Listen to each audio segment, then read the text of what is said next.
Have you ever stood at the edge of a cliff at night listening to wolves howl in the darkness and wondered what keeps you from falling? Monument Valley 1879. Winter had teeth that year, sharp, cold, and hungry. The kind of season that stripped away everything soft and left only bone and stone behind. Taya knew this land the way you know the lines of your own palm, every crack in the red earth, every shadow that moved wrong, every sound that didn't belong. But tonight, she had made a mistake. She had stayed too long gathering herbs near the high rocks, and now the wolves had found her scent. The moon hung thin as a knife blade, offering just enough light to see the ground disappearing beneath her feet. Behind her, the snarls grew closer. 5, maybe 6 wolves, their eyes reflecting silver hunger. Ahead, the land simply ended. She could hear the emptiness beyond the cliff edge, that peculiar silence of open air. Run or fall or fight. Her moccasins found purchase on icy stone. One step, another. The wolves spread out, flanking her, patient as death. She could smell them now, wet fur, old blood, winter desperation. Her hand found the knife at her belt. But what good was a single blade against hunger that walked on 4 legs? The stone beneath her right foot crumbled. For a heartbeat, she hung suspended between earth and void. Then gravity remembered its job, and she was falling, not the long drop to the canyon floor, but a short, brutal tumble into a shallow ravine just below the cliff edge. She hit hard, her shoulder screaming as it struck rock. Juniper branches raked her face. Then darkness wrapped around her like cold water, and she knew nothing at all. If you're loving this story of the Old West, comment 5 below and subscribe so you never miss our latest tales of courage, survival, and unlikely bonds forged in the harshest land. Above, the wolves paced and growled, frustrated by prey that had vanished into shadow. Below, Taya drifted in and out of consciousness, her shoulder a white-hot agony, her body wedged between stone and thornbrush. Blood traced a dark line from her temple down her cheek. The night stretched long and cold. Dawn came slow, staining the eastern sky the color of old bruises. Silas Walker had been riding since before first light, following a trail that wasn't quite a trail more. A feeling, a hunch that something was wrong with the land's silence. He'd spent enough years in these territories to know when the morning birds sang and when they didn't. Today, they didn't. He was a tall man, weathered like driftwood, with a face that rarely smiled, and eyes that had seen too much. The cavalry jacket he wore had lost most of its brass buttons, and the blue wool had faded to the color of old smoke. Across his saddle lay a coiled rope, not the fancy braided kind you'd see at a rodeo, but working rope, thick and scarred from use.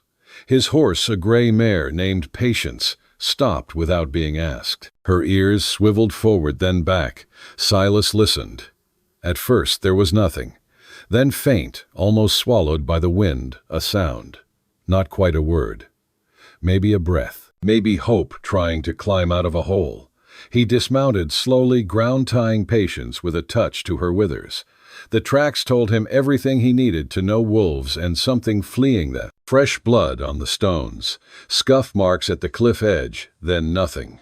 Silas approached the rim, carefully testing each step. The drop here was maybe 30 feet to a shallow ledge, then another 100 to the canyon floor. He could see her now, a dark shape wedged in the juniper, and stone, one arm bent at a wrong angle. Dead, or dying, he thought. But I better make sure. He called down, "You alive?" The shape didn't move. He tried again, louder.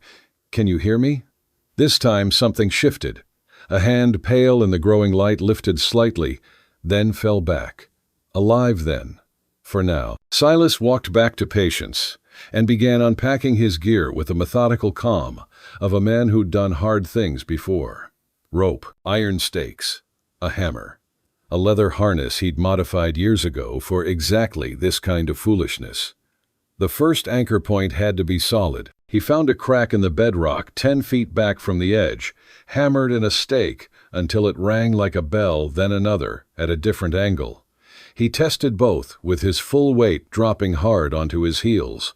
They held. The rope went through both anchors, then around his own chest, and under his arms in a bowline knot, the kind that gets tighter under load, but never jams so tight you can't untie it with cold fingers later. He'd seen men die from using the wrong knot.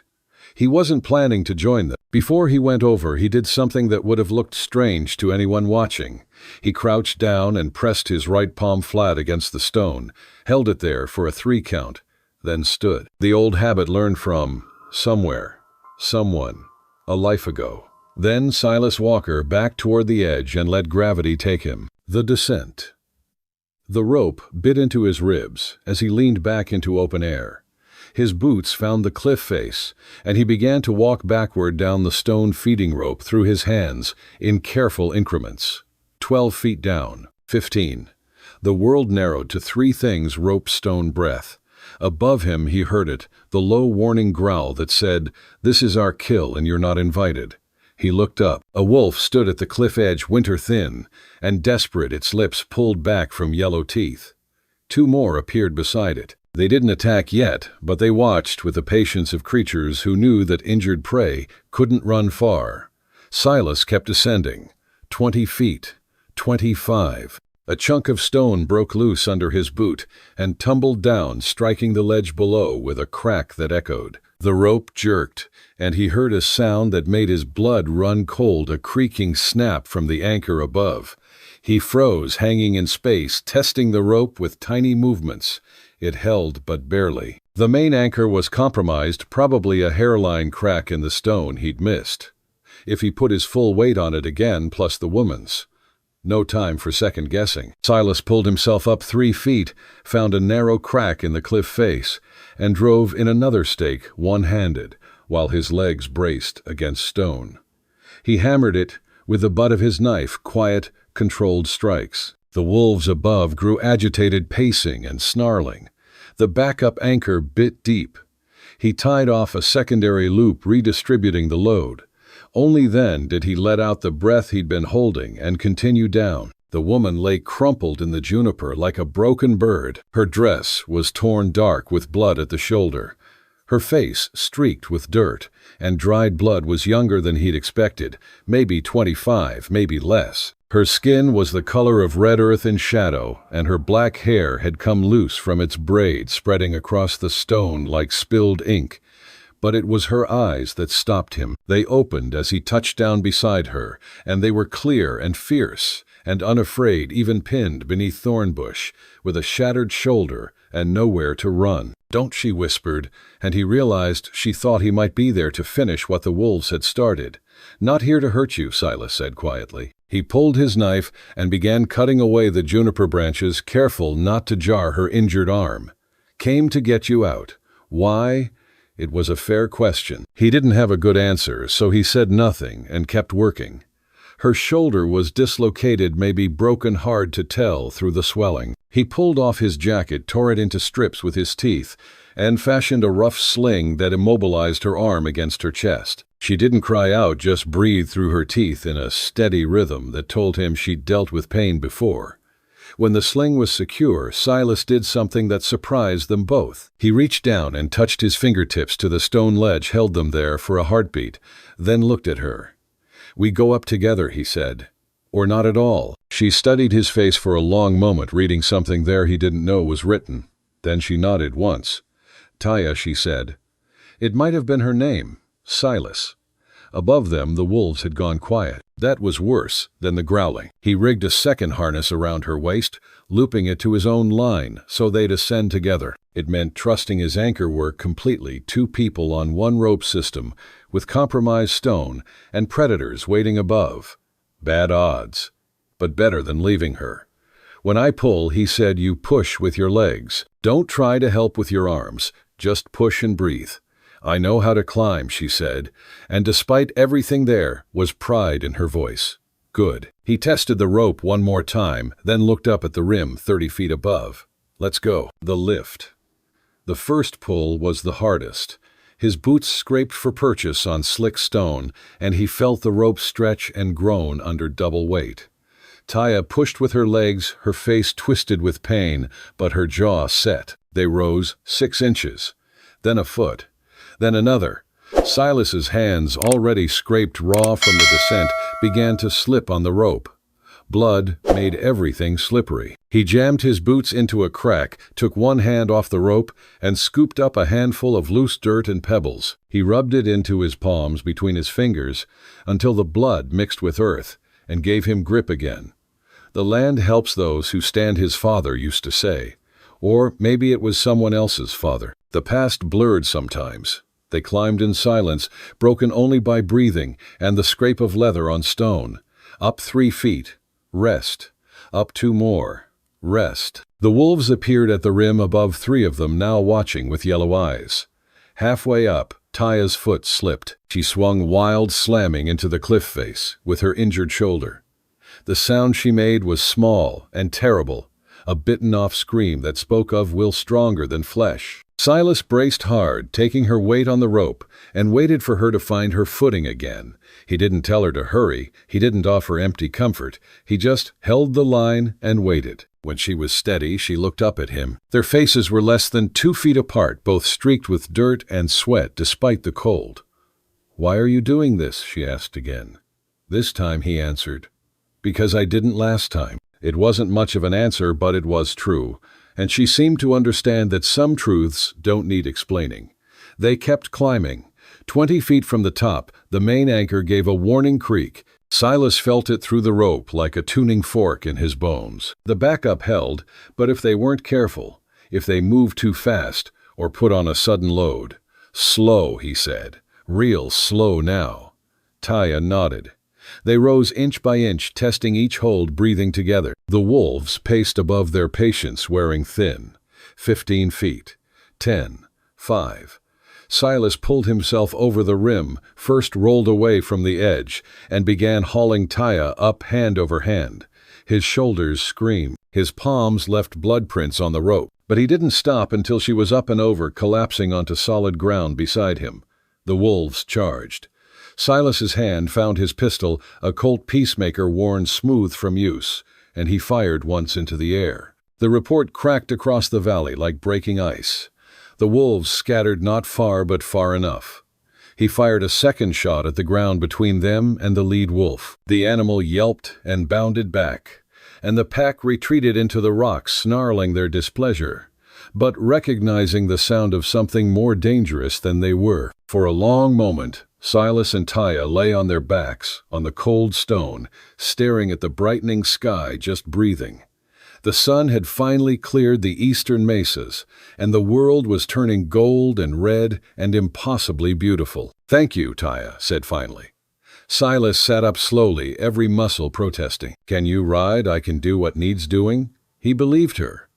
He gathered his scattered gear, pulled up the stakes and rope, and helped her to her feet. Patience stood where he'd left her, watching the proceedings with the calm wisdom of a horse who'd seen plenty of human foolishness and learned not to judge. They rode double, Taya in front of the saddle, Silas behind, one arm around her waist to keep her steady. She didn't protest. Pride had its place, but so did survival. His camp was 3 miles west, tucked into a hollow of red stone where wind and weather couldn't find it easily. It wasn't much a lean-to made of deadfall and canvas, a ring of stones for a fire, a bedroll that had seen better years. But it was shelter, and that was enough. Shelter and silence. Inside the lean-to, out of the wind, Silas built a small fire, just enough for warmth, not so much that smoke would draw attention. He had coffee beans, a little dried meat. He set water to boil in a blackened pot and began cleaning the blood off his hands in silence.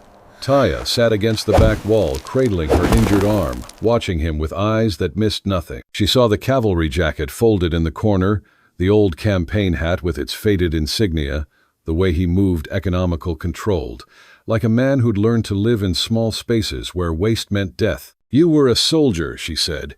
"It wasn't a question," was Silas agreed. He poured hot water over a rag, wrung it out, and handed it to her. "Long time ago." "Which side does it matter?" She cleaned her face, slowly studying him. "Depends on what you did." "I followed orders," he said quietly. "Until I didn't." That seemed to satisfy her, or at least end that line of questioning. She handed back the rag and watched him tend to the fire. He heated stones in the coals, wrapped them in cloth, and packed them around her shoulder, an old trick for swelling. Then he brewed something that smelled bitter and green and handed it to her in a tin cup. "Willow bark," he said, "for pain." She sipped, made a face, but kept drinking. When she was halfway through the cup, she said, "My people have medicine better than this. Your people close by, close enough. They know you're out here." Her silence was answer enough. Silas nodded and didn't push. Families were complicated. Tribes were complicated. Women with minds of their own were complicated everywhere. Before they ate, beans warmed with a little bacon-fat coffee black, as Taya did something that made Silas stop and pay attention. She reached down with her good hand and pressed her palm flat against the earth floor of the lean-to. She held it there, eyes closed, for 3 steady breaths. Then she withdrew her hand and looked at him expectantly. Silas understood. He'd seen it before, or something like it. Gratitude to the land that held you. Acknowledgement of the ground beneath your feet. He took a handful of ash from the edge of the fire and let it fall through his fingers, back into the pit. Not exactly the same gesture, but close enough. They ate in silence. Outside, the day grew bright and cold. Somewhere distant, a hawk cried. The wind moved through the rocks like breathing. "Why did you leave your people?" Silas asked finally. Taya looked at the fire. "I didn't leave. I was pushed. By men who think a woman's worth is measured by who owns her." She said it matter-of-factly, without self-pity. "My father's brother wanted me to marry Red Elk, a good warrior, a proud man, too proud. And you said no. I said I would choose my own path. He said that wasn't for women to choose." She shrugged her good shoulder. "So I left before dawn one morning. He tracked me. I ran. The wolves found both our scents. Where's Red Elk now? Probably looking for me. Or my body." She met his eyes. "He won't stop. You want to go back." She didn't answer right away. When she did, her voice was steady. "I want to be free to make my own mistakes." Silas understood that. He fed another stick to the fire and said nothing. That night, Taya slept wrapped in his extra blanket near the fire, and Silas took first watch, outside, rifle across his knees, listening to the coyotes talk to each other across the valley. The stars wheeled overhead, bright and cold and older than any human quarrel. Inside the shelter, Taya dreamed of falling and woke in darkness, her heart hammering. Then she remembered the rope, the climb. The man with dirt-covered hands, who had held on when letting go would have been easier. "We go up together or not at all." She closed her eyes again and slept. Water and debt. By the 3rd day, Taya's shoulder was worse. The flesh around the joint had gone hot and swollen, and she'd developed a fever that made her skin dry to the touch. She tried to hide it, tried to sit up straight, tried to drink water and act like nothing was wrong. But Silas had seen infection before, and he knew its signature. "There's a doctor in Bitter Creek," he said, measuring out their dwindling water supply. 2 days' ride. Taya shook her head. "No white doctor will touch me." "Then what?" She was quiet for a long moment, staring at nothing. "Then Red Mesa.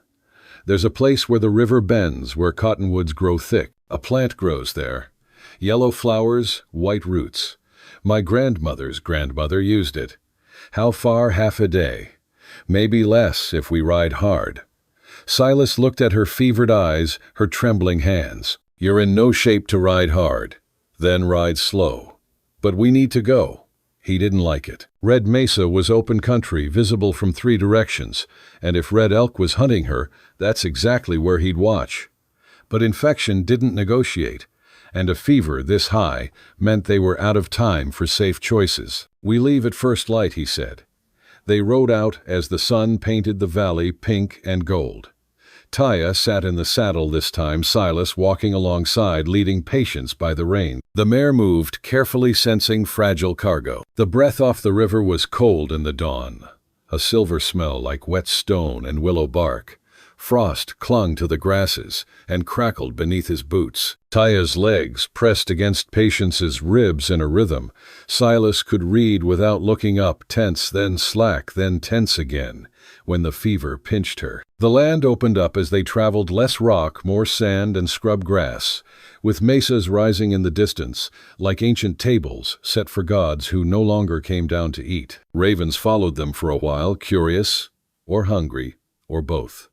A pronghorn watched from the shoulder of a rise, and didn't run until Silas lifted a hand as if to measure the distance to its dark eye. Midday they stopped to rest in the shade of a rock overhang. Silas gave Taya water, made her drink, even when she said she wasn't thirsty. Her lips had cracked from fever and wind. "Tell me about the plant," he said, trying to keep her talking, keep her sharp. "Snakeweed," she said slowly. "Not really about snakes. Just the roots look twisted like serpents. You boil them, make a paste. Draws out poison." She closed her eyes. "My mother used it on me once when I cut my foot on metal, and it went bad. Your mother, a healer, was." Taya's voice went distant. "Fire took her. 2 winters ago." Silas said nothing. Some losses didn't have words that fit. He wet a bandana and laid it across her brow. Her pulse hammered through the cloth. They remounted and kept going. The day got bigger around them. So did the silence. The trouble found them an hour from Red Mesa. 3 men on horseback emerged from a dry wash, like they'd been waiting, which they probably had been. Not Indians, drifters maybe, or ranch hands gone bad. The kind of men who saw a lone rider with a woman and thought easy pickings. Silas stopped walking. His hand didn't move toward his gun, not yet, but his whole body changed language. Taya felt it even through her fever. Her spine tried to do what his had already done. Afternoon called the lead rider a man with a beard like rust and eyes like dirty ice. "That's a fine horse you got there." "Horse isn't for sale," Silas said evenly. "Didn't say I wanted to buy it." The man grinned, showing teeth that had seen better days. His companions, one thin as a rail, the other built like a bear, spread out slightly flanking.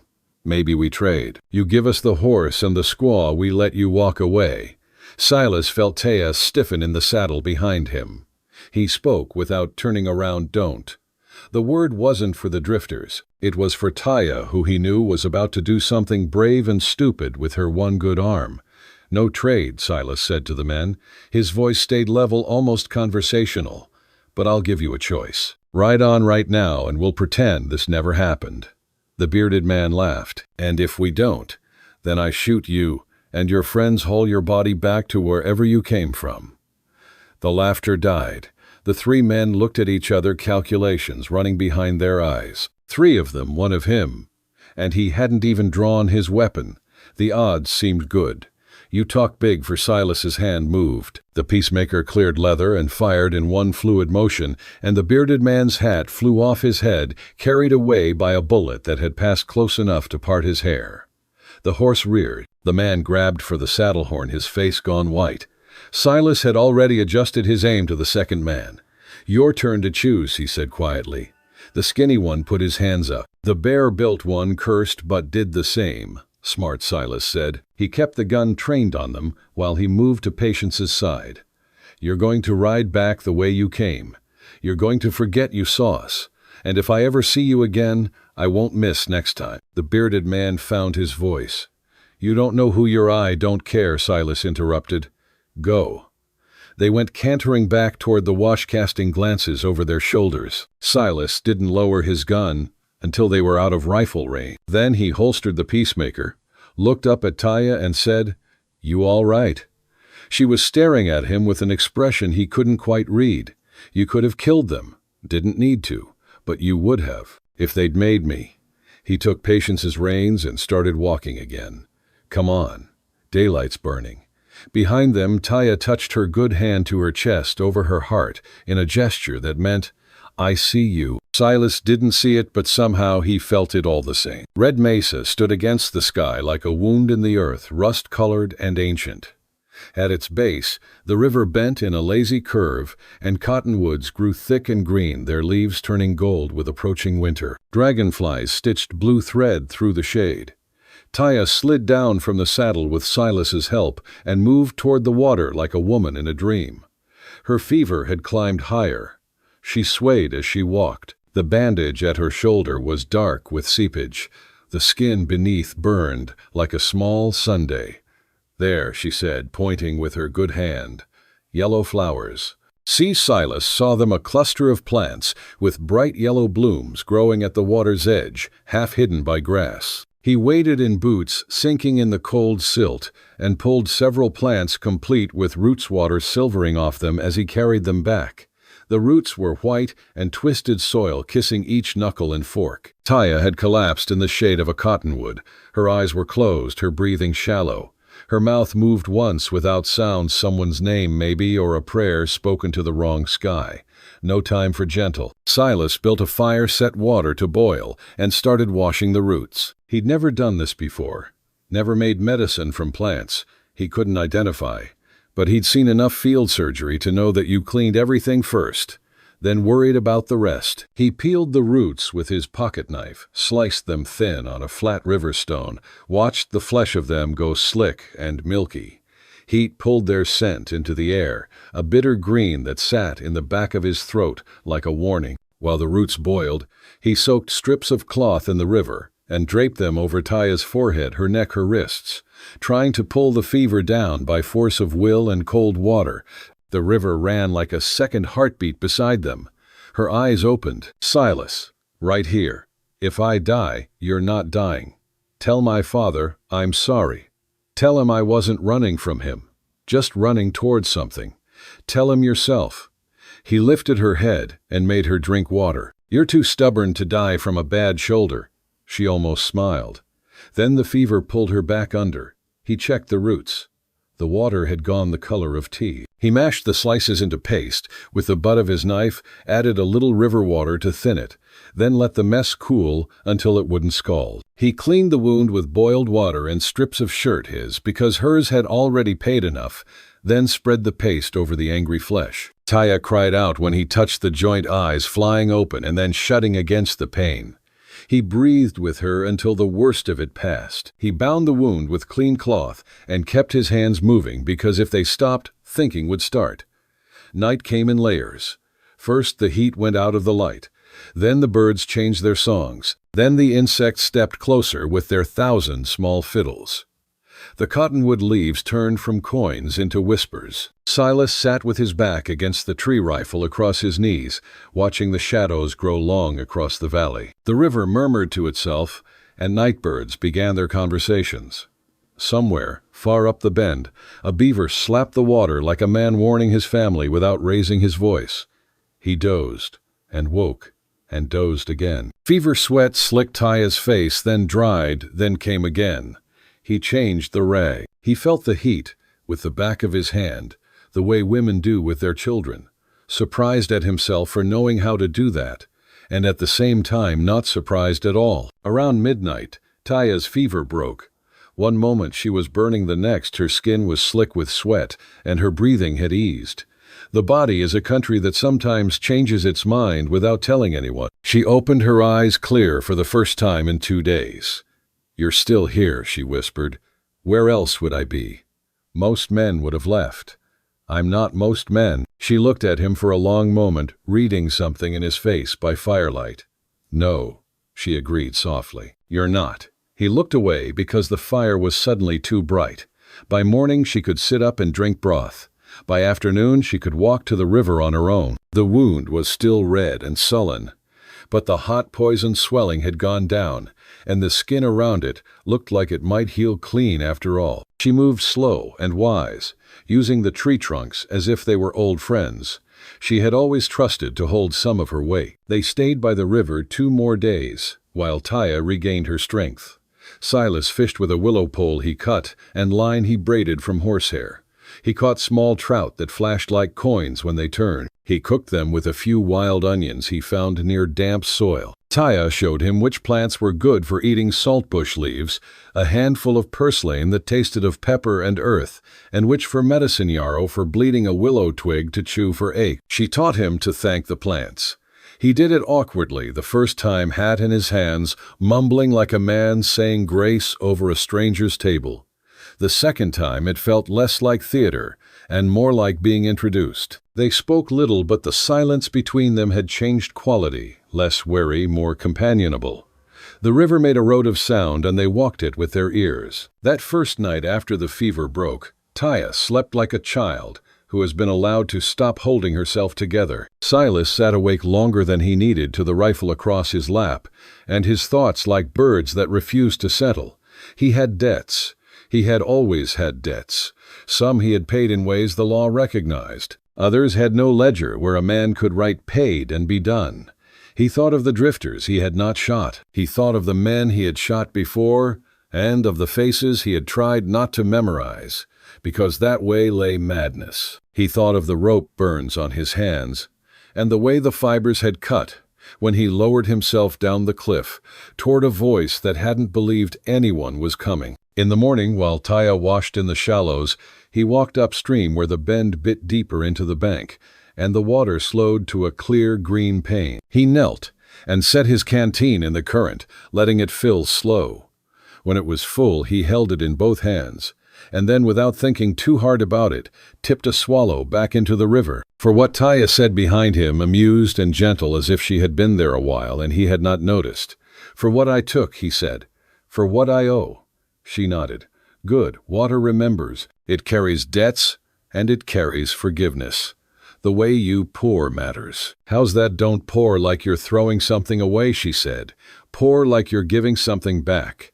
He tried again, slower. It felt like a thing a man could learn, the right angle, the right pause, the small turn of the wrist that made a gift instead of a refusal. They mended what they could, a strap on her saddle, the hem of his shirt, a line of fence in their talk that had been leaning since the first night. He told her in the least fancy words he owned about the first fever he ever watched burn out of a boy and leave him alive. It had been a lifetime ago at an army camp where the whiskey tasted like turpentine, and the surgeon's hands shook when he thought no one was looking. The boy had lived and then died a year later in some other place Silas had no business remembering. Debts, he said, and left it there. She told him about her mother's hands, the way they moved when she ground roots, when she combed Taya's hair, when she pushed a cooking pot off the fire and out onto the dirt, because it had started to spit too hard, and she refused to be burned by her own stew.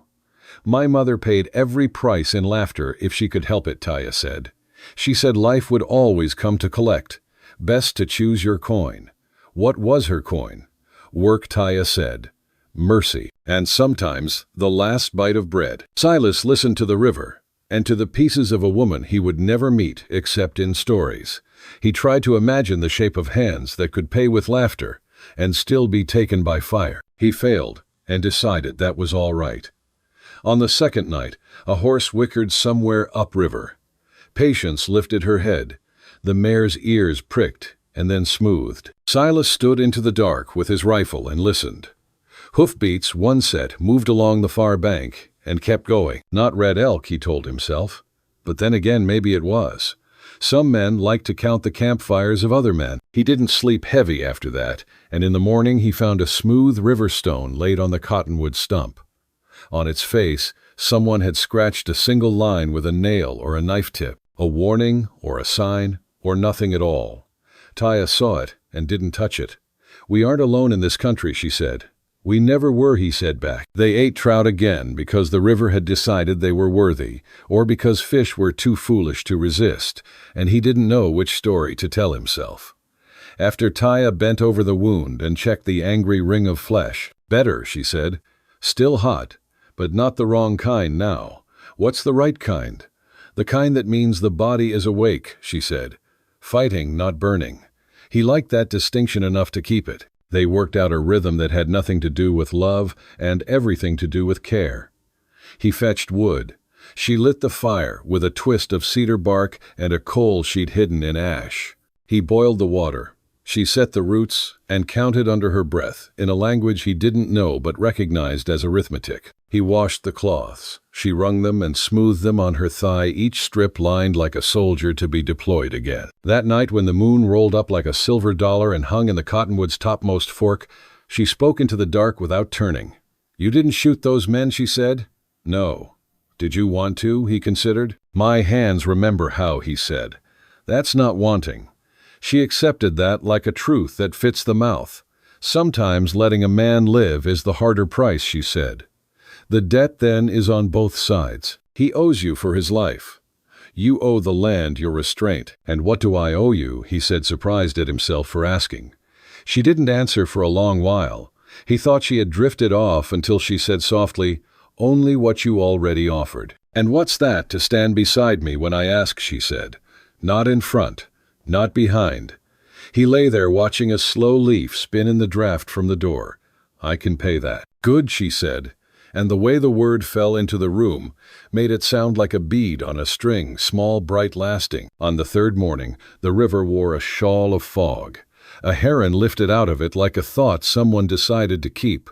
They brewed coffee, pale and thin and good as any feast. Taya's strength had returned in the places that matter: the eyes, the spine, the voice. Pain still lived in her shoulder, but pain was a tenant she knew how to manage. She braided her hair and tied a white bead at the end, so it clicked against her collarbone when she moved. They'll come soon, she said, not afraid and not eager. Red Elk. Maybe others. I know. You don't have to stay. Silas was tending the fire. He added a stick, watched it catch, then looked at her. Where would I go? Anywhere. You're free. So are you, he said. But here we both are. Taya smiled, then really smiled, and it changed her whole face. The river caught it and carried it downstream for someone else to find. Here we are.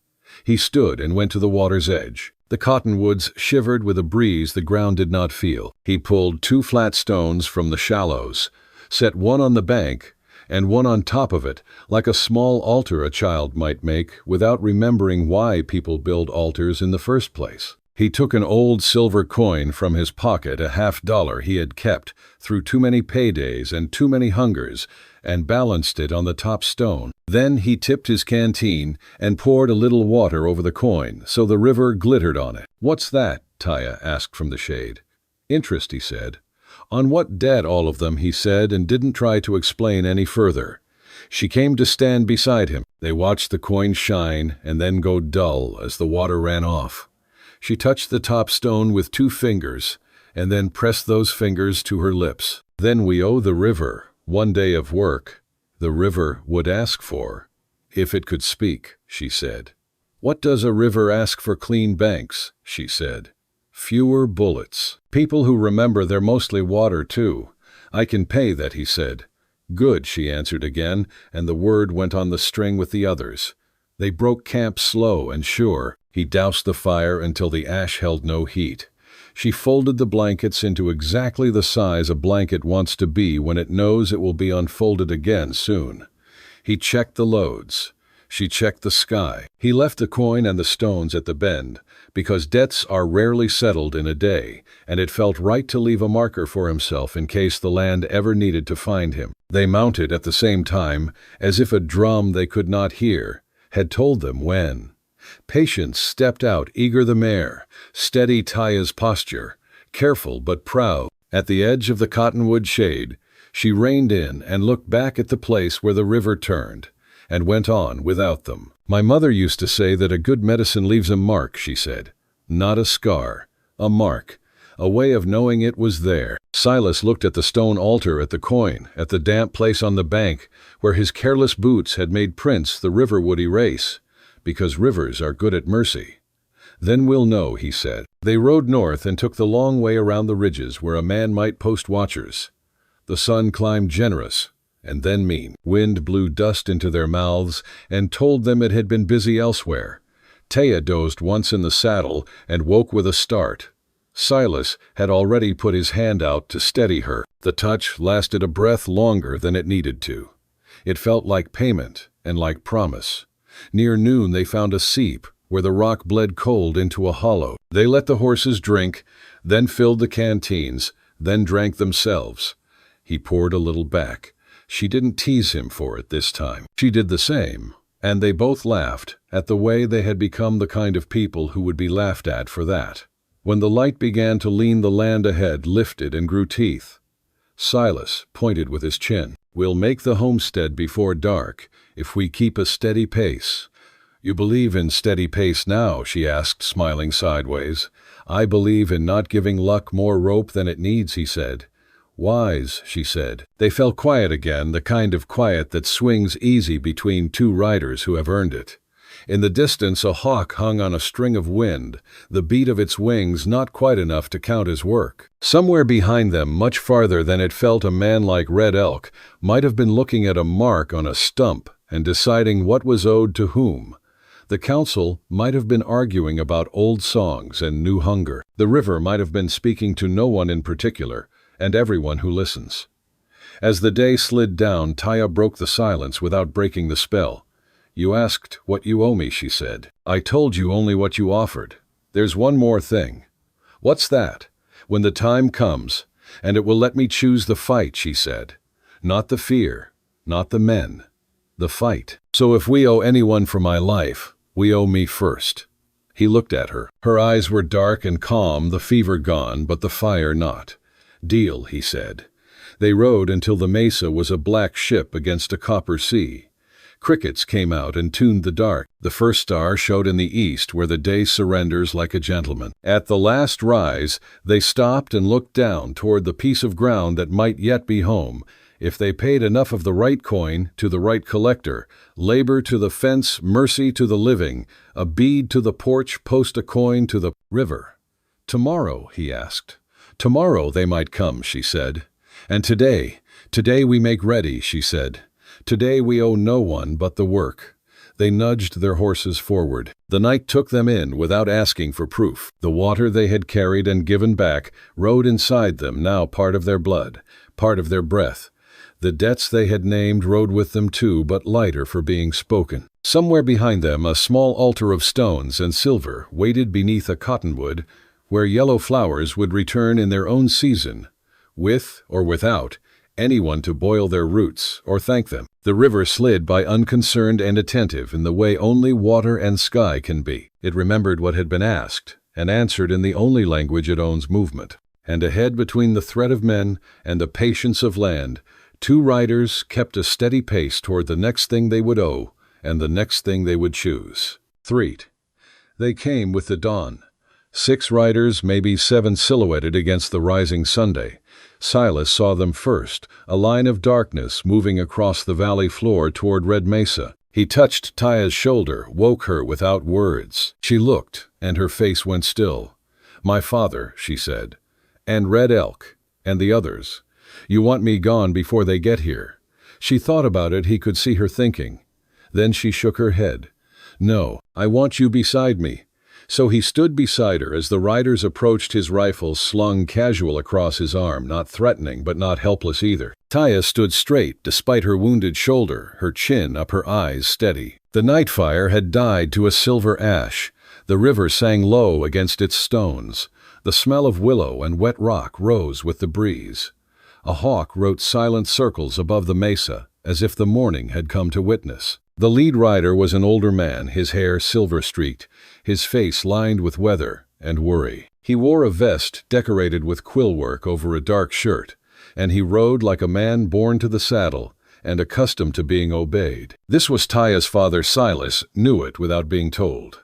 The man's gaze traveled the land first, then the house, then the two figures at the river's bend, as if reading sign in the order of the world. Behind him rode Red Elk, younger, harder, his face painted with ochre and black jaw clenched like a fist. He looked at Taya like she was a possession stolen and recovered. He looked at Silas like something that needed killing. The riders stopped 10 paces away. For a long moment nobody spoke. The river ran. The wind moved. The sun climbed higher, laying long blades of light across the valley. Finally, Taya's father spoke. His voice was deep and carried weight. Daughter, father. Taya didn't lower her eyes. I am well. I see that. His gaze moved to Silas, taking inventory, the worn cavalry jacket, the careful stance, the gray at his temples, the rope burns on his hands, the way his thumb rested not on the trigger, but near enough to matter. This man hurt you. This man saved me.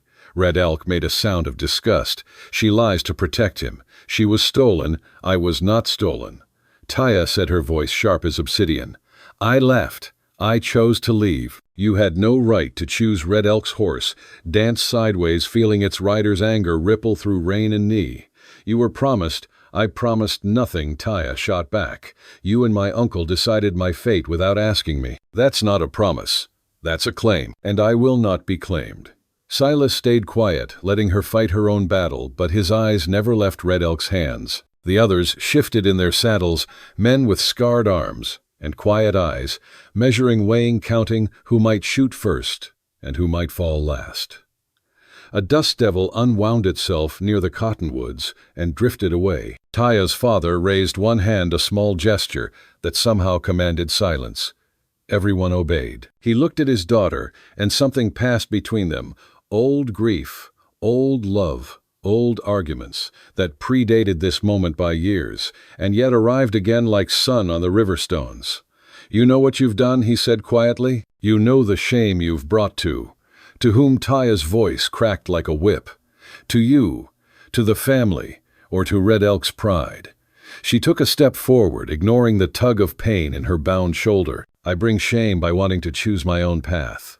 Our grandmothers went where they wished, married whom they loved, made councils and war alongside the men. When did we forget that times have changed? Times always change. She softened just enough for tenderness to cross the distance between them. But our spirits don't, Father. Or they shouldn't. A breath. Mother would understand. The old man flinched as if struck. He looked away toward the mesas, and Silas saw the grief there, the loss of a wife, the fear of losing a daughter in a different way. The horses flicked their ears. Somewhere a jay scolded in the salt cedar, too loud for the moment, too alive. Red Elk had heard enough. She speaks against our ways, dishonors her family, and you listen. She stands beside this Wasatchew, this white dog, and you do nothing. He swung down from his horse, his hand moving to the knife at his belt. I will do it. I will bring her back, and I will kill the man who thinks he can steal what belongs to belong to no one, Taya said, and there was steel in her voice, now cold and final. Red Elk started toward them. Two of the riders moved to follow, not eager, but following the gravity of violence as it bent the air. Silas finally spoke. Don't. One word, spoken quietly. But Red Elk stopped because Silas's rifle had moved, not quite aiming, not quite ready, but no longer casual either. And something in the white man's eyes said he knew exactly what he was doing and had made his peace with it. You would threaten us, Red Elk demanded. On our own land? Your land? My land. None of that matters to a bullet, Silas said flatly. And I'm not threatening. I'm promising. You take another step toward her without her wanting you to, and I'll put you down. Same goes for anyone else. The warriors tensed. Horses shifted. The morning balanced on a knife's edge so thin even the wind refused to cross it. Taya's father spoke again, his voice heavy with authority carried from older fires. Red Elk, stop. But stop. Red Elk stopped, but fury rolled off him in waves. His hand stayed on his knife thumb, pressing the worn spot on the horn handle. The old man looked at Silas, now really looked, reading him the way you read tracks in dust, where he'd been, what he'd carried, which direction he'd chosen when the forks came. You fight for her. Why? Because she asked me to stand beside her, Silas said simply. And I said I would. You love her. Silas glanced at Taya, a quick look that said more than words. I respect her. Seems like that might be worth more. Something like the ghost of approval crossed the old man's face and was gone. He turned back to his daughter. And you, Taya, what do you want? I want to be free, Father. Not free from you, free with you. Her voice gentled the edge there, but not meant for him. Free to walk my own path, and know that my family walks with me, not against me. She swallowed. I want to honor my mother's memory by living as she lived, bravely, choosing what she chose. Your mother chose me, the old man said softly, a memory pulling his mouth into a shape that wasn't quite a smile. Yes, she chose you, and I choose... Taya looked at Silas, then back at her father. I choose to find out who I am before I give myself to anyone. Is that so terrible? Silence, long and deep. The river talked to itself. The hawk cried once and tilted its wing into the light. Finally, Taya's father nodded one slow dip of his head that felt like the settling of a long argument with the dead. "No," he said, "it is not terrible. It is what your mother would have done." He looked at Red Elk. "She is free. There will be no more talk of promises or claims." Red Elk's face went dark with rage. "You would shame me, I would free you," the old man said firmly. "To find a woman who chooses you. This one does not. Accept it like a man, Red Elk, not like a boy who's lost his favorite toy." For a moment it could have gone either way. Pride, that old tinder, waited for a spark. Red Elk stood trembling with anger, his dignity bleeding out in front of the riders. Then, one of them, an older man, with scars like lightning on his forearms, laughed softly and said something in their own tongue that Silas didn't catch. Another answered. The sound was not cruel exactly, more like weather, but it shifted the air. The moment broke. Red Elk remounted with a jerk. His jaw worked. His eyes promised winter. Taya's father walked his horse closer, stopping in front of his daughter. He reached into a pouch at his belt and drew out something small and white, a string of beads carved from shell and bone, old and precious with tiny marks, burned into each bead like prayers kept in their proper houses. He leaned down and placed them in Taya's good hand. "These were your mother's," he said. "She wore them when she told her father she would marry me, not the chief's son he'd chosen." He was angry. She was stubborn. His eyes shone with water that did not fall. "Like you, they kept her safe. Maybe they'll do the same for you." Taya's fingers closed around the beads, and tears finally spilled down her cheeks, the kind that arrive reluctantly, and then are too much to stop. "Thank you, Father.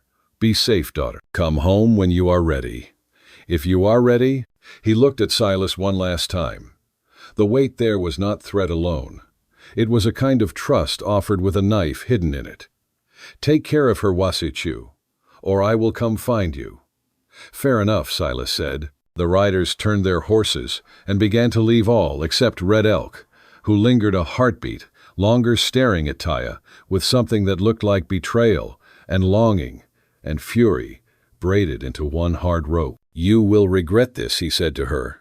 "Both of you." Then he kicked his horse and galloped after the others, vanishing into the early light like a dark stain washing out and leaving the memory of it anyway. Taya and Silas stood together by the river until hooves were only echoes and the valley exhaled. The morning moved forward, uncertain at first, then sure.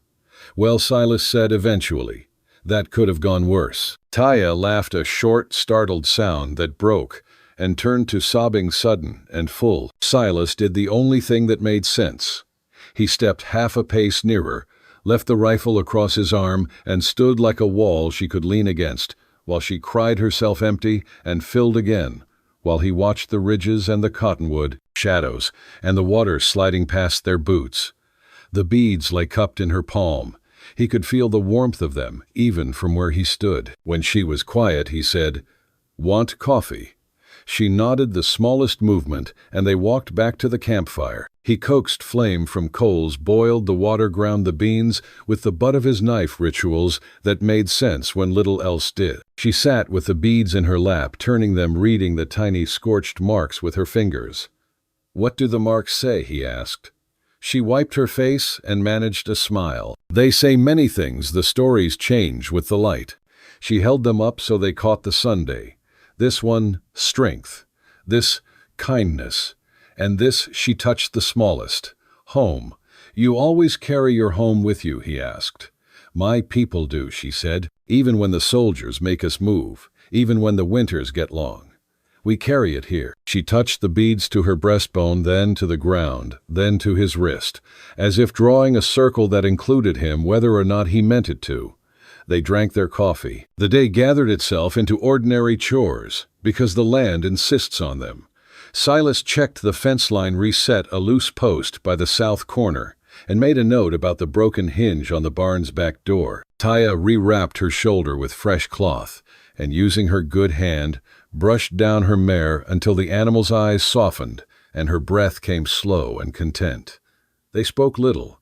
They didn't need to. Around mid-morning, a small figure appeared on the ridge, one of the riders from earlier, the scar-armed one, this time alone. He lifted a hand in greeting and waited until Silas walked out to meet him halfway. The man dismounted carefully, as if he had decided something on the ride down from the high trail. He said a few words in Apache. Silas shook his head. "I don't have enough of the language to meet you in it," he said. "I'm sorry." The man nodded and tried in broken English. "I am Nate," he said. His voice had the gravels of age. He pointed toward the north. Red Elk. He made a face, a mixture of dismissal and warning. His anger. Big. Like summer storm. He spread his hands, then brought them together hard to show lightning striking. Many not follow. But some will. He is not finished. Silas understood that much. "Thank you," he said, "for the truth." Nate looked toward the bend where Taya sat with the horses. He lifted his chin not quite a bow. "Your father," he called to her in their own tongue voice, carrying clear. "He speaks with the council at sunset. Old ways, new ways. He will try to hold the line." Taya's eyes closed and opened again. "Tell him I heard," she said in Apache. Nate swung into the saddle. Before he left, he studied Silas's hands, the rope scars, the rifle callus, the way he stood, not ahead of the woman but beside her. He grunted a sound that might have been approval. Then he rode away at an easy trot dust, rising just enough to remind them both that the world was in motion whether anyone approved of the direction or not. "Not finished," Silas said when he returned. No, Taya agreed. "Storms rarely are when they first pass over. They spent the afternoon preparing as you do when you can't prepare for everything, small things that matter anyway." Silas cleaned and oiled the rifle, checked the cylinder on his revolver, measured out cartridges, then set the guns aside and sharpened the draw knife, because wood still needed rounding and beams still needed planing. Taya strung snares near the creek, not for enemies but for rabbits. She stored the cornmeal in a lidded tin. She stitched a tear in the bedroll with the focus of a woman working a wound closed. At the edge of the porch she hung the white shell beads on a nail, so they caught and threw back the light. "So the house will know our names," she said. "You planning on giving it mine?" Silas asked, half teasing, half sober. "I already did." She tapped the porch post. There burned small into the wood with a hot awl he found the shape of 2 marks beside a longer line letters in a script his schoolteacher would not have recognized. "It reads, 'The Rope Holder and the River Daughter,'" she said. "It reads, 'We don't run.'" He touched the warm wood. "I never was good at running. I noticed," she said, mouth bending. Toward evening clouds gathered over the western rim and threw purple onto the valley. The hawk had gone somewhere quieter.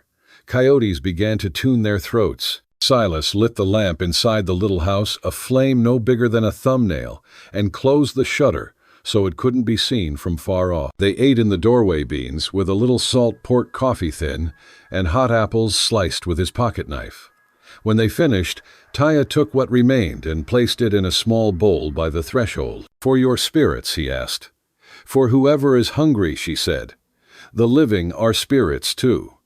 The first drops of rain found them after dark, big, slow-spaced, far apart, the kind that make promises they do not always keep. The wind turned. Somewhere beyond Red Mesa, lightning stitched the horizon but refused to speak.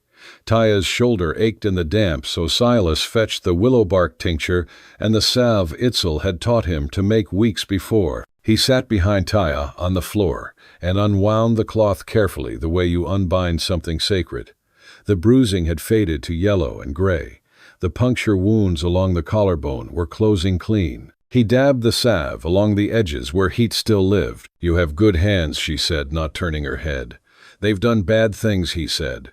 The words were a stone in the mouth. "So have mine," she said. "We teach them better." The rain deepened. On the roof it sounded like 1,000 small prayers. Taya leaned back against him, not quite resting, not quite bracing. He could feel the weight of the beads where they hung at her throat, cool against his wrist. He tied a fresh bandage and smoothed it flat the way he would smooth a map before choosing a path. "Your father will speak at sunset," he said eventually. "He'll try to hold the line. He has always walked 2 lines," she said, pride there, and a thin thread of worry, between old songs and new hunger, between the council fire and the trader's ledger. "It is a tricky country. Step wrong and you fall. Step right and the land moves anyway. Sounds like riding a green horse, he said. She made a sound that might have been a laugh if it hadn't been so tired. Exactly like that. Night settled. The storm grumbled and then changed its mind, trailing away toward the salt flats. The lamp chewed air softly. Silas checked the door, the window, the rifle leaning near the bed's foot. When he sat back down, Taya had already stretched out on the pallet, her face turned toward the wall hair, unbound, one hand curled near her mouth like a child who has had to be fierce all day and finally remembers how to sleep. He lay down behind her, not touching but close enough that she would find him there if she reached back in the dark. "Silas," she said. If Red Elk comes again, I do not want you to kill him unless you must." "I don't want to," he said. "Good. I want him to live long enough to become a wiser man. That's a long ride." "So is life," she said, and slept. He watched the ceiling for a while. The rain had tamed the dust smell. The night wore the scent of damp earth and mesquite. He thought of the old man's eyes, the way they had shifted when Taya said mother, and of the way Nata had looked at his hands and found them acceptable for the work ahead. He thought of Red Elk's anger, not righteous, but real, a thing that would need somewhere to spend itself. He thought briefly of running, and then of the way the rope had bit his palms the day he'd climbed down the cliff to her, how the fibers had burned and the blood had slicked. How he had decided then that pain was a small price for the wait at the end of the line. He slept sometime after midnight, the kind of sleep that is not escape but reprieve. Before dawn he woke to the sound of coyotes, arguing about nothing important, and the feel of Taya's hand on his chest, warm and certain, as if her blood had finally explained to her bones that the world was not entirely against them. Morning came the way it does, pale, then gold, then awake. Steam rose from the river. The house, the fence, the cottonwood, the 2 tin cups by the door, all of it looked like it had been remade in the kiln of the dark. They walked to the river bend without speaking, as if they had been told to report there. Taya waded in ankle deep and washed her face in the cold, then pressed her wet hand to the beads and to the porch postmark, and to Silas's cheek, in that order, sealing some law no court could name. He pretended to scowl at the shock of water, and failed badly. Breakfast, he said, practical as a fence post. Then the day. They ate corn cakes and honey-thin bacon-fried crisp in a black pan coffee again, because sometimes ritual feeds more than food. After they finished, Taya took 1 corn cake and walked it to the edge of the river, broke it into 4 pieces, and set them on a flat stone. "For the ones who taught me how to stand," she said. By mid-morning, Nata's warning felt like a shadow at their backs, but no riders came. Instead, a woman crossed the valley alone on foot hair, in 2 long braids, carrying a bundle wrapped in red cloth. Taya saw her first and straightened with a small cry. "Auntie," she said in Apache, and went quickly, then slowed, then went again. The 2 women met near the old cottonwood. They spoke quietly. They did not embrace right away. When they did, they held on as if wind might take them. Taya brought her aunt to the house. The woman's English was better than Nate's, careful and slow. "I come because I am stubborn like my sister," she said, nodding at Taya's beads. "Because men make hard lines and women know where to bend them." She set the bundle on the table and unwrapped it, a small pot of sage, a pouch of tobacco, a folded dress of soft doskin, old but strong beadwork, like frost along the hem. "Your mother's," she told Taya, "kept in a cedar chest, hidden from the uncle who forgets that women are air and fire, not fence posts." Taya touched the dress with both hands. The breath left her body and came back different. "For you," the aunt said to Silas, producing a second bundle. Inside lay a narrow leather sheath, new, and a knife, with a polished bone handle old. "My father's," she said. "He used it to cut meat, to carve toys, to mend snares, to free knots. Not for killing, though it would do that if asked. I think you understand." Silas held the knife like a promise. "I do," he said. The aunt ate with them and talked in pieces, as people do when they are saying more than one thing at a time. The council had argued until the moon moved. Taya's father had spoken for choice. The uncle had spoken for order. Red Elk had not spoken. He had stalked the edge of the firelight like a wolf trying to decide if he was hungry enough to be foolish. In the end, the council said what Taya's father had already said: free, not claim. But the ant's eyes warned of the truth that sits beside truth. The council speaks for the many, she said, but a man's pride speaks for himself. Pride is a poor rider. It throws a man and then blames the ground. She left before noon, taking the north trail, and the day stood very still after she was gone, as if the land had exhaled a story and was waiting for a new one to begin. They did what people do with stillness. They filled it with work. Silas set the new knife to a piece of green willow and shaved down a peg clean enough to make a carpenter nod. Taya tried on her mother's dress and then removed it with a look on her face. Silas had not yet learned to read joy and sorrow stitched so tight the seam could not be found. She folded it and put it away. For a day that will know what to do with it, she said. In the high afternoon the riders did not come, but smoke did far off a thin gray thread against the blue. Not a storm, not a house. Grass, maybe. Lightning somewhere else. The warning felt less like a shout and more like a memory. Silas stood on the porch and looked west until his eyes watered. Not today, he said. Tomorrow has many brothers, Taya answered. They slept early because the body asks its due. Near midnight, a wind ran down from the high country and rattled the door latch just enough to wake him. He lay in the dark and listened to the wind, the river, the small quiet of a woman sleeping beside him who had fought both wolves and men and learned to rest anyway. He reached up and touched the porch post through the wall, as if he could feel the mark burn his fingertips. He heard words in his head he had not said aloud. They were not fancy. They did not belong to any preacher he'd ever heard. They were the size of a man and a woman and a piece of land I will stand. The next morning wore a gentler version of itself. Taya braided her hair and tied one white shell bead at the end of the braid, so it tapped her shoulder when she turned. Listen, she said, and smiled. Silas saddled Patience and ponied the mare down to water. The day moved forward the way a creek moves over stones, around obstacles continuing. Not everything needed resolving. Some things needed enduring. Threat has a way of taking up a lot of room.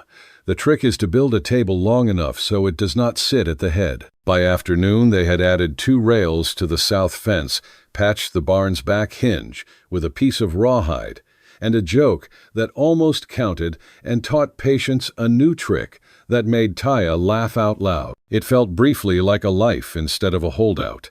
Toward evening, she brought the beads to the porch and spread them on a cloth. My mother wore them when she chose, she said. My father gave them when he let go. That is the way of love where I come from. It chooses and it releases. It is not a rope, and yet. She looked at Silas and lifted an eyebrow. Sometimes a rope saves a life. He looked down at his palms at the old scars, now pale and ready for their next story. Sometimes he agreed. They strung 3 beads onto a leather thong and tied it around the porch post. They tied 3 more around the hilt of the new knife. Taya pressed one to Silas's chest and left a print of warmth there that lasted after the bead was gone. What do they say now? He asked. She leaned close as if to hear them. Stand. Listen. Home. Same words as yesterday, he said. Good words last, she said. When the dark came, they did not hide from it. They sat in it. They listened to what it had to say. It spoke of riders and councils and storms, of fathers learning to step aside without stepping away, of men like Red Elk, who were not yet finished being dangerous to themselves and therefore dangerous to others. It spoke of small things stronger than big ones, beads, pegs, marks burned into wood prayer bowls placed by doors, the choice to stand side by side instead of in front and behind. Near midnight, a single coyote called. Another answered. The wind brought them the smell of rain that would not arrive until morning. Taya took Silas's hand under the blanket, not shy and not bold, simply sure. I asked you to stand beside me, she said. You did. I will, he said. Good, she answered, and turned her face towards sleep. The threat had not vanished. It rarely does. It had merely shown its face and found itself recognized. Sometimes that is the first defeat. Threat suffers being seen and named and not obeyed. The riders would come again or they would not. Red Elk would choose wisdom or anger, would spend him like a man spends coins he cannot afford to lose. The council would learn to carry a daughter's choice, the way a man learns to carry water, not in his hands where it spills, but in a vessel made for the task. At dawn they woke to the river breathing fog, and the mesa wearing a shawl of low cloud. A deer walked the far bank delicate as paper. Taya set coffee to boil and put a corn cake on the flat stone at the water's edge. Silas checked the hinge he'd fixed and nodded to himself like a man who has decided to keep improving what he has rather than dream of what might have been. Today, he asked. Today we build, she said. They did. And even as they built, they understood what building means in a land like this. Not the absence of danger, not the denial of loss, but the declaration that love is busy anyway. That respect once given is a task as well as a feeling. That home is a verb. By noon, a small dust cloud showed on the far horizon and then drifted away. By evening, coyotes sang nearer, and the hawk returned to its circle. By night, the beads caught starlight and gave it back in small white beats, like the sound of a heart that has found another to keep time with. Threat, Silas said, speaking the word, as if testing its weight. I've seen worse. So have I, Taya said. She threaded her fingers through his palm to palm rope scar to prayer mark, and I've seen better. We're making better now. They sat until the dark belonged to them again. Somewhere out there men argued with their pride and lost or won. Somewhere a father defended a daughter to other men, and to the piece of himself that feared change more than the cavalry. Somewhere Red Elk lay awake, and stared at the roof, anger knitting a blanket that would not warm him. Here at the river, Ben the woman who would not be claimed, and the man who had learned finally to promise, without owning, rested with their backs against the same post. The land listened as it always does, and what it heard that night was simple and stubborn and new as a seed. We will stand. Defiance. Red Elk did not accept defeat gracefully. 3 nights later, he returned, not with warriors this time, but with fire. The air that evening was strangely still, the kind of stillness that warned of something wrong. The moon sat low, blurred by a haze that wasn't quite fog, and wasn't yet smoke. Crickets had gone silent. Even the night birds were gone.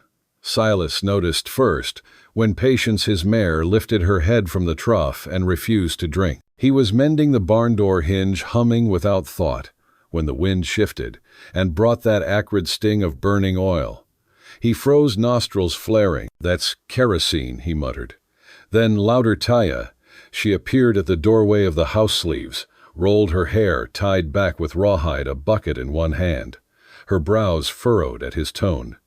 What is it, Smoke? Coming fast, they both turned toward the ridge. The horizon pulsed faintly orange, too steady, too deliberate to be lightning.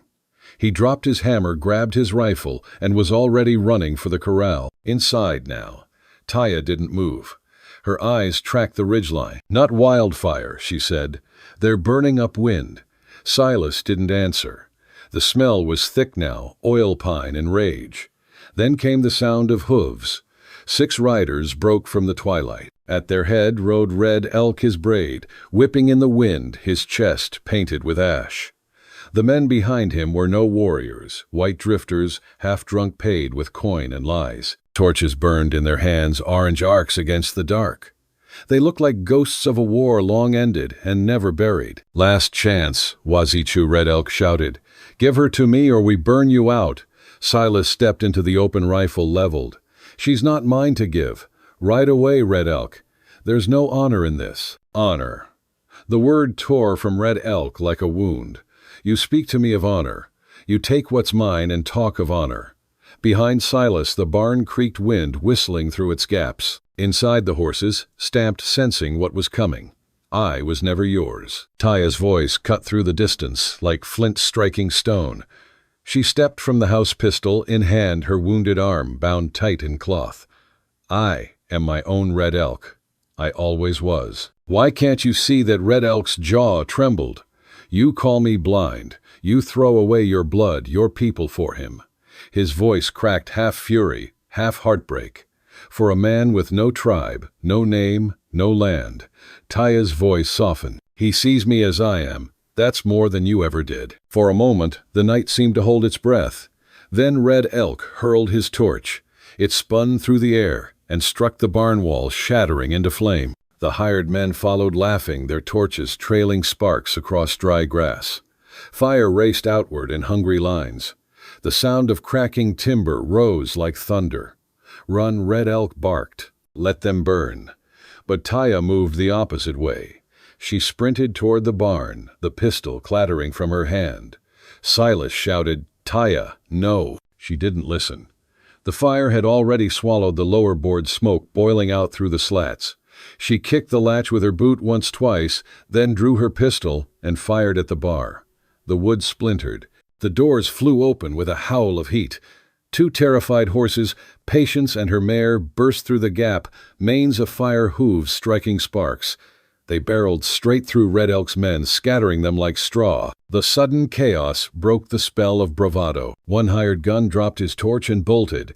Another shouted curses and tried to steady his horse.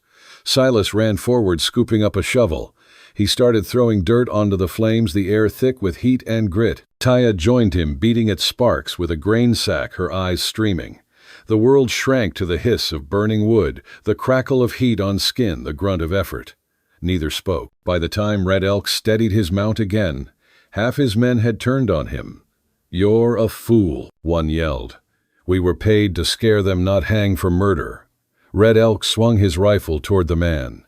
"You call me fool?" The drifter didn't flinch. "I call you done. They'll hang us all for this." He gestured towards Silas. "You see that one? He's killed before. You want to test him, do it alone." Something in Red Elk's face faltered, just a flicker, but enough. The hired men wheeled their horses and rode off into the smoke, leaving him standing against the firelight, a lone figure framed in ruin. Taya straightened chest, heaving her face streaked with soot. "Your fight's with me, Red Elk. Not with him. With me." Red Elk dismounted slowly, rifle lowered but not harmless. "Then come." No, Silas stepped forward, but she stopped him with a raised hand. "Trust me," she whispered. Her eyes, black as obsidian, met his steady despite the wind. He hesitated, then nodded. Taya walked out into the open ground. The firelight turned her dress to molten copper. Sparks drifted between them like dying stars. "I didn't come to fight you," she said. "I came to end this. You can't end what you broke." "I can forgive it," she said quietly, "even if you can't." He laughed once, bitter and small. "You forgive me for wanting you, for trying to own me," she corrected, "for forgetting that love is not a chain." She reached into her dress and drew out a small beaded pouch. "Tobacco and sage," she said, tossing it to him. "For your prayers, I release you, Red Elk." He caught it, stared down at the colors dancing in his palm. The beads spelled symbols he knew. Peace, freedom, parting. His throat worked, and for a moment his voice was almost soft. "And what if I don't want release? Then you'll never be free." He stared at her eyes, glistening in the firelight. Then, without another word, he threw the pouch to the ground, mounted, and rode into the dark. Only when the sound of hooves faded did the world seem to exhale.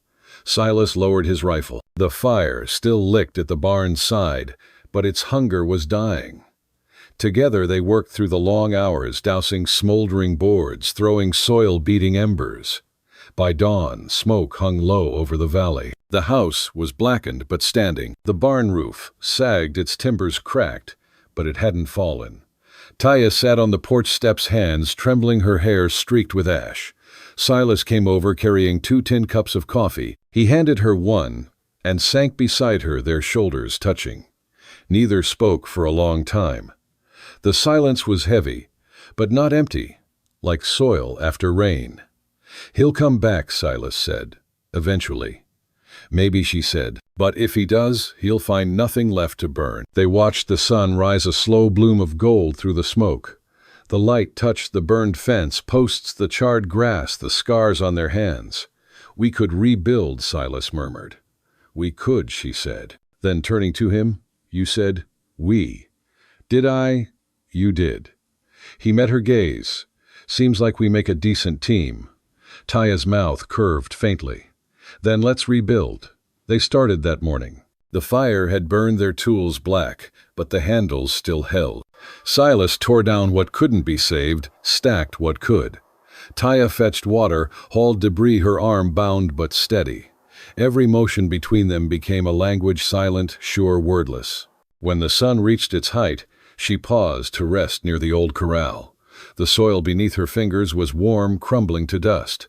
She pressed her palm flat to it and whispered something in Apache. Silas watched, respectful, though he didn't understand. She looked up and smiled faintly. "I told the land we're staying." He nodded. "Then I'd better make it worth the trouble." That afternoon they found the horses grazing near the stream, Patience, and Taya's mare singed but alive. Silas laughed for the first time in days, a short, startled sound. "Guess they found their way home. Like us," she said. Toward evening, as the air cooled, Taya brought out a small pouch of corn kernels, the last from her tribe's harvest before the raids. She knelt and planted them in the soil near the porch, one by one, murmuring under her breath. Silas knelt beside her, pressing his hand into the earth next to hers. "Making a promise," she said softly. He nodded. "Guess I'm part of it now. You were the moment you stayed." When the work was done, they sat on the porch steps, watching the sun dip behind the mesas. The light turned everything bronze and gentle. Taya reached up, removed a single white bead from the necklace her father had given her, and tied it into her hair. Then she handed another to Silas. "For the house," she said, "so it knows its love." He fixed it onto the porch post with a small peg. The bead caught the last of the sunlight, gleaming like a small star. "What's it mean?" he asked. "Strength, kindness, home." He smiled. "All right then." The sky deepened to indigo. Crickets began their song again. A faint breeze moved through the burnt grass, carrying the scent of sage and ash. For the first time since the fire, the valley felt alive. "You know," she said, leaning back against the post, "my people have a saying. The earth speaks to those who listen." He tilted his head. "And what's it saying now?" She closed her eyes, listening to the wind. "That we're home." He looked out across the land, the ridge still black with smoke, the half-rebuilt fence, the woman beside him whose courage burned brighter than any flame. "Yeah," he said quietly, "we are." That night the stars came out in fierce clarity. The Milky Way spilled across the sky like a trail of embers. The fire in front of the porch was small but steady. Taya sat cross-legged beside it, humming a low tune that Silas didn't know. He watched her profile in the glow, the curve of her jaw, the glint of the bead in her hair, and thought of all the roads that had led him here, the war, the silence, the rope that had once hung from his saddle and saved her life. "You ever think," he said slowly, "that maybe the land gives second chances?" Taya smiled without opening her eyes. "Only to those who listen." They sat in silence after that, the kind of silence that doesn't need filling, the kind that belongs to people who have already said the hardest things. Somewhere in the distance, a wolf howled lonely, fierce, free. Neither flinched. They understood the sound now. They were part of it. And as the wind moved through the valley, carrying with it the smell of smoke and new earth, Silas realized that this quiet, this belonging was the closest thing to peace he'd ever known. In those Wild West stories where survival meant more than breathing and love was something earned through fire, two souls had found something deeper than mercy, a home. Not through conquest, not through claim, but through choice. The woman who fell and the man who held the rope had both learned the same hard truth. Sometimes the bravest thing you can do is stay. And sometimes falling is just another way of finding your way home.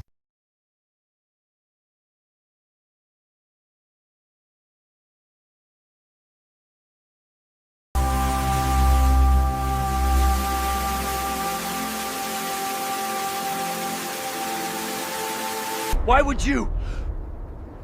Because I am not you. I don't let wounded creatures suffer when I can help. Trust me with your wounds. Lonely Rider, said the Apache daughter, who knew every scar has a story. The morning sun painted Sacred Springs Valley in shades of copper and gold, each ray filtering through ancient cottonwood trees that had witnessed 1,000 sunrises before this one. Itzel knelt beside the natural spring that gave the valley its name, her weathered hands cupping the cool water as she whispered the dawn prayer her grandmother had taught her 20 summers ago. Comment 1 if you love cowboy stories that touch your heart.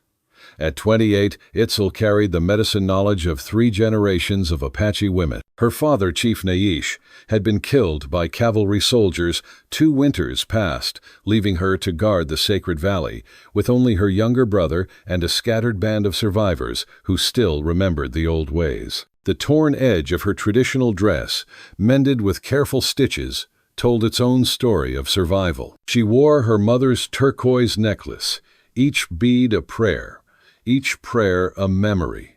The horse's scream shattered the morning stillness. Itzel's head snapped up, water dripping from her fingers back into the spring. That wasn't the cry of an animal in normal distress. It carried the particular agony of a creature trying to bear weight it couldn't hold. She rose smoothly, her movements fluid as the stream itself, and reached for the rifle propped against the cottonwood. Not to hunt, but to end suffering if needed. The painted mare stood 50 yards upstream, trembling on 3 legs, while the 4th hung useless. Blood matted its flank and foam dripped from its mouth. But it was the figure slumped across the saddle that made Itzel freeze.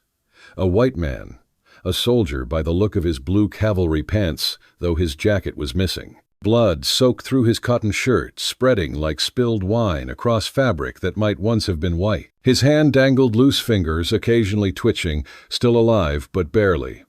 Itzel's first instinct was to turn away. Let the desert claim him, as it had claimed so many who came to take what wasn't theirs. These men had burned her father's body without ceremony, scattered his ashes like trash. Why should she show mercy where none had been given? The mare whinnied a desperate sound that cut through her anger. The animal's eyes rolled white, with pain and fear looking directly at Itzel as if begging. Not for the rider horses, cared nothing for the politics of men, but for release from its own agony. Itzel approached slowly, speaking soft Apache words that had calmed horses since before memory. The mare's ears flickered toward her voice. Up close, she could see the problem: a bullet wound through the horse's shoulder, another through its hindquarter. This animal had been running on will alone. Her gaze traveled to the rider. Mid-30s perhaps, with sandy hair matted with blood and dirt. His face, what she could see of it, was pale as bone. But it was the wound that made her breath catch a powder burn around a hole in his ribs, too close and too precise to be from another's gun. He shot himself. The realization shifted something in Itzel's chest. Warriors died in battle. Cowards ran. But this was the wound of someone whose spirit had already died, whose body simply hadn't caught up yet. She'd seen it before in the eyes of her people, forced onto reservations, in mothers who'd lost all their children to soldiers' bullets.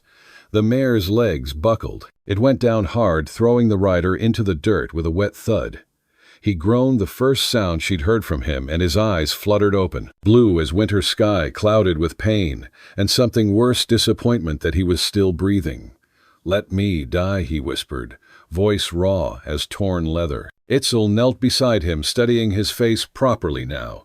Strong jaw stubbled with days of neglect, lines around his eyes that spoke of too much sun and too little sleep. His hand moved weakly toward the pistol still holstered at his hip.